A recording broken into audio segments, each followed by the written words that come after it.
Amigos e amigas, povo e pova, sejam todos bem-vindos nesse nosso Rio de Janeiro, com sol para cada um. E aí de quem pediu o segundo sol, hein?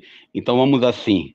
Eu sou o Daniel Nonato, Chico Buarque, Roda Viva. Tem dias que a gente se sente como quem partiu ou morreu.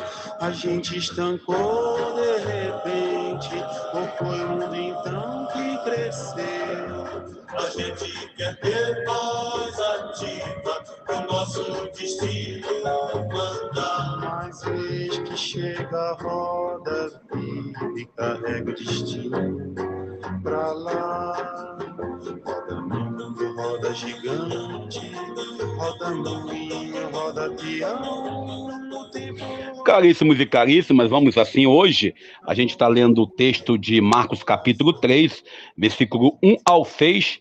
Recordar aos amigos que nós estamos sempre orando fé e vida, sempre analisando a partir de uma realidade, e nós já temos aí uns comentários sobre o governo do Donald. Primeiro, a fala dele de atacar o Canadá, de anexar o Canadá, também a sua fala de mudar o nome do Canal do México, e a sua fala principalmente contra os imigrantes. O interessante é que ontem eu conversava dentro do trem com uma pessoa que eu não lembro o nome, eu conheci no trem, batemos um papo, sou brasileiro, fazer o quê? E nós falávamos, se olharmos bem, quem de fato é imigrante nos Estados Unidos, vamos ver que são os ingleses que vieram da Inglaterra para conquistar as terras indígenas lá nos Estados Unidos. É isso aí. Alguém vai dizer para mim, então quer dizer o quê? Quer dizer que o Donald que diz que tem que barrar os imigrantes e os imigrantes são marginais, são bandidos, ele está dizendo que os seus antepassados que imigraram da Inglaterra para os Estados Unidos são o quê? Então, eu acredito, e de fato, que nós estamos entrando numa era, e eu falo isso a partir de análises que eu li, de textos, e também de escutar pessoas especialistas no assunto, numa era de insegurança na América.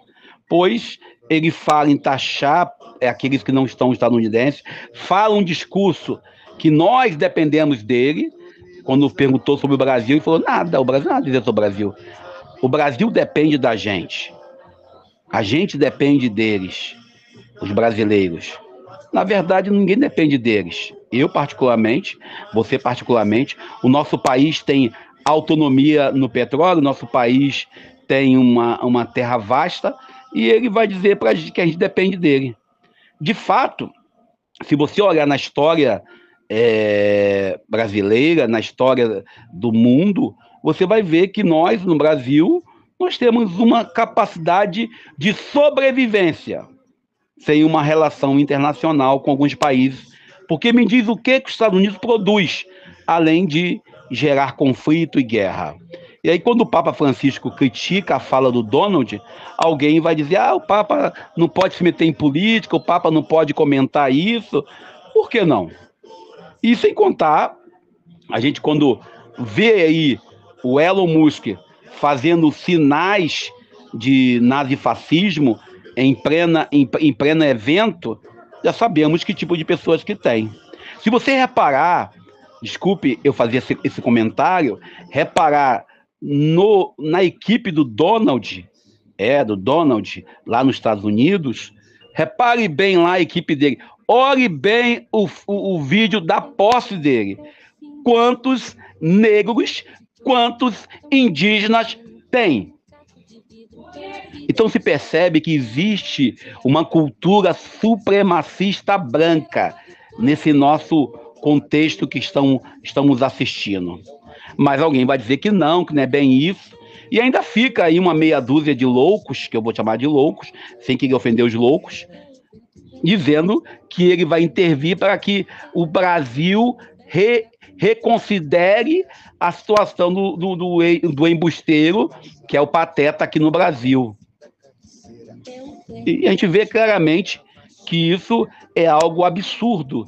Mas alguém vai dizer, não é bem isso, não é bem isso. Entendeu? Não é bem isso. Entendeu? E as coisas vão acontecendo E a gente fica indignado porque as pessoas duvidam da nossa capacidade de análise. Que nem a ida da Michele, ex-terceira dama do Brasil. Foi lá. Você tem alguma foto, alguma coisa? Aí botou um vestido vermelho. Poxa, logo o vermelho, cara. O vermelho é tão bonito. Mas deixa quieto. Vamos nós. E não tem foto dela com Donald não, tá?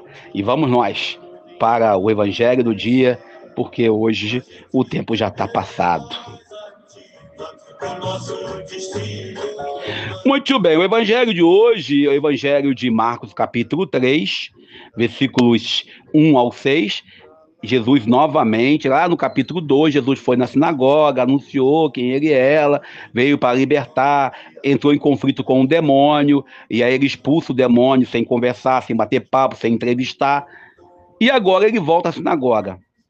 E nós temos aí dois personagens, tanto no capítulo 12 como no capítulo 3, logo no início, nós temos dois personagens interessantes de se analisar. O homem que estava endemoniado, ele não tem nome. E aí eu sempre brinco, lembrando de Padre Léo, grande Padre Léo, quando não tem nome o personagem coloca o seu nome nele. Será que nós não somos os endemoniados em nossas comunidades?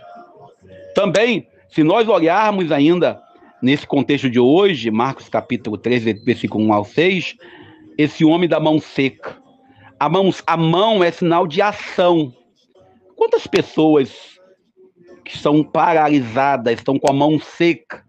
E a mão também é sinal de doação, de oferta, de entrega, de assumir compromisso. Estender a mão.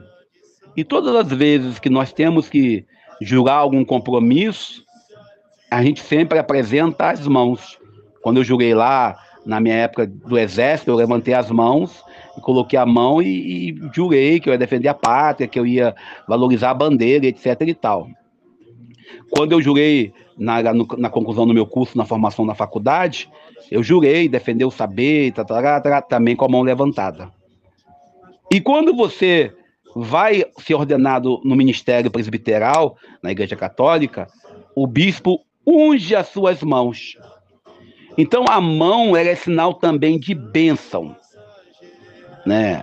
É sinal de bênção, é com as mãos que você abençoa, é com as mãos que você come, é com as mãos que você saúda o irmão, é com as mãos que você acena.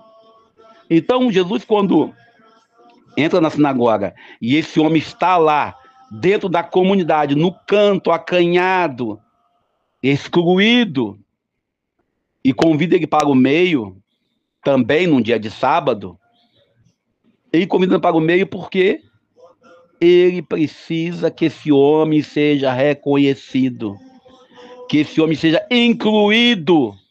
A mão seca do homem cura. E a cura que Jesus promove aqui é uma cura que nos faz interrogar. Se nossas mãos são mãos que promovem a bênção, que promovem o bem, ou são mãos que promovem a maldição e o mal? Jesus, quando pergunta se é lícito salvar uma vida ou matar, Jesus coloca um dilema na cabeça dos religiosos daquele tempo. Esses mesmos religiosos que o seguiram na casa de Mateus, que o seguiram lá na colheita das espigas no dia de sábado. Parece que o evangelista Marcos só tem na sua agenda dia para escrever é o sábado.